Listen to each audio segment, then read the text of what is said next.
All right, WrestleMania Night 2 is in the books.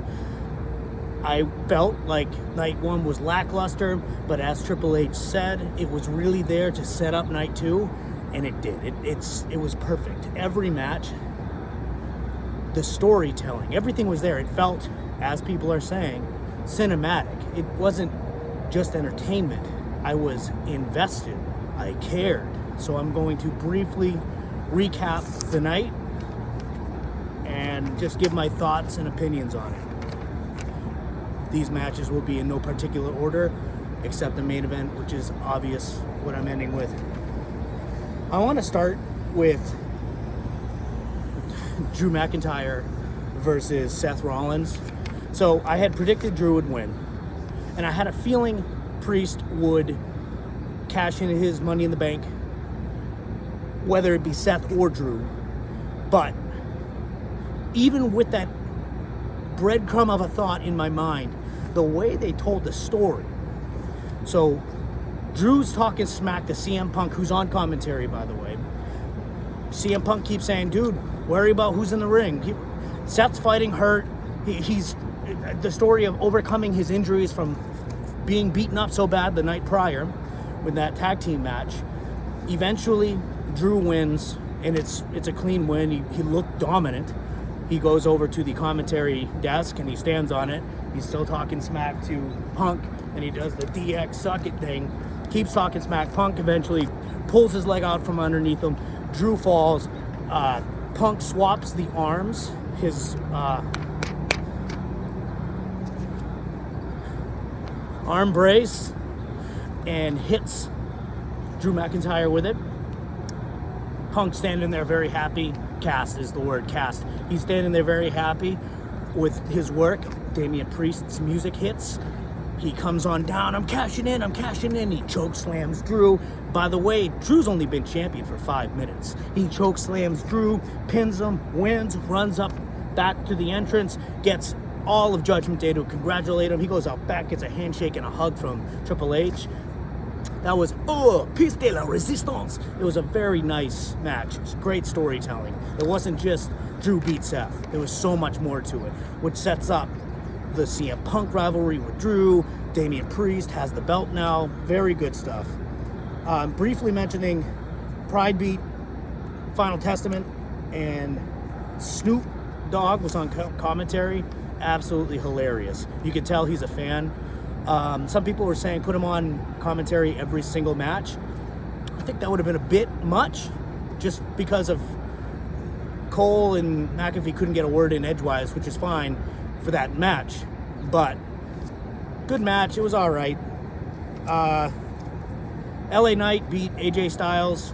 It seemed like a good TV match, and I hope I don't upset anyone. I was really happy LA Knight and AJ were at WrestleMania, but I wasn't losing my mind over it. I'm happy LA Knight won. He had a lot of momentum taken from him when all this stuff happening with the World Championship, WWE Championship. He had obviously lost to Roman. I just felt a lot of the steam from 2023 was gone. Hopefully he can build up again with this.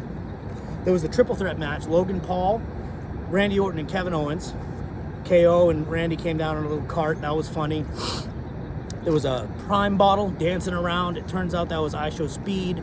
Randy Orton RKO'd I Show Speed. And there was moments where KO and Orton were like, I don't know, who's going to win? Do you want to pin him? And then Orton tried to RKO him.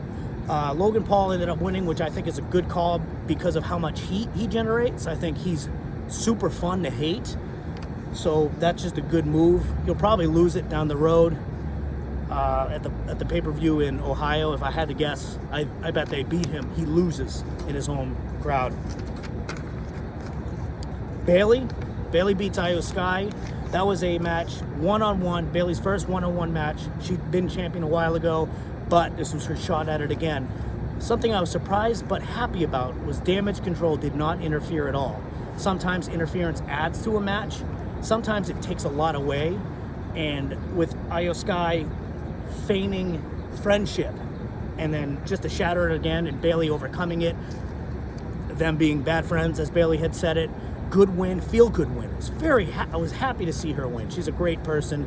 Post presser, she was ecstatic. I love her smile. Very happy for Bayley. It's going to be a great championship reign, and Io has plenty of other opportunities. We'll see what happens, but Rhea was talking about the 4 horsewomen. Maybe Bayley and her have some type of heat coming down the line. So that leaves the main event, Cody versus Roman Reigns in the Bloodline Rules match. So it was 1-on-1 for a while. It was much similar to last year's match, in my opinion. The back and forth, crossroads here. Roman did a spot where he gave Cody a crossroads, and you could hear him saying, "This move don't beat it. This move don't beat anybody." It was awesome. He called Cody a little, and the smack talk from Roman was on point. He's always been good at it, but on such a grand stage, I thought it was even better. And then when Cody started to, turn the tide and started gaining momentum and winning, obviously, we had some interference. We knew the Usos were going to come out and do it. We knew. So Jay came out because Jimmy had come out, and they were able to cancel each other out. And this was kind of what we were expecting. Each one would bring someone in because Bloodline Rules for Roman means the same for Cody. Solo comes out, thumb to the neck, same as last year. Oh, this is it. He drags Roman over, puts him on top of Cody. Cody kicks out. Solo was, you could tell he was visibly upset. Like, man, you can't do this. I need to come out here again. So he's coming back to do more stuff. John Cena's music hits. Out. So cool. Even with the bald spot. I'm not one to talk. I'm balding too. But I would never take my hat off in front of that many people. I wouldn't take my hat off now to the 14 people who will watch this. But John Cena comes out, takes care of Solo. Final boss music hits. So The Rock comes down. Cena and The Rock are face to face. Rock comes down screaming and yelling, cursing and yelling. John Cena gets in the ring, looking at each other. John, you can't see me. Tries to, one of the weird clubbing blows. Rock catches him. Rock bottom. Boom. Rock standing there. Final boss commanding the ring. Let's get this over with. Let's win. I didn't see it coming. The whole time I was expecting Stone Cold. Undertaker. Gong. Lights go out. Rock's like, what's going on? This is ridiculous. He's still unfazed until he turns around. It's the Undertaker. Stand there for a minute. The Rock goes to hit him with the belt, Cody's weight belt. Undertaker, and he was fuming visibly. His eyes and his nose, like huffing and puffing, livid. His nose was flaring.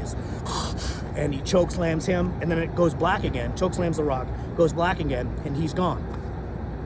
After all of that, now each one who's come out for either side has canceled each other out. It's back to Roman and Cody. And I'm thinking Cody's going to win. But I was also thinking there's no shot Cody's going to win. Roman's going to win it. He's been champion for so long. They're not going to give it to Cody.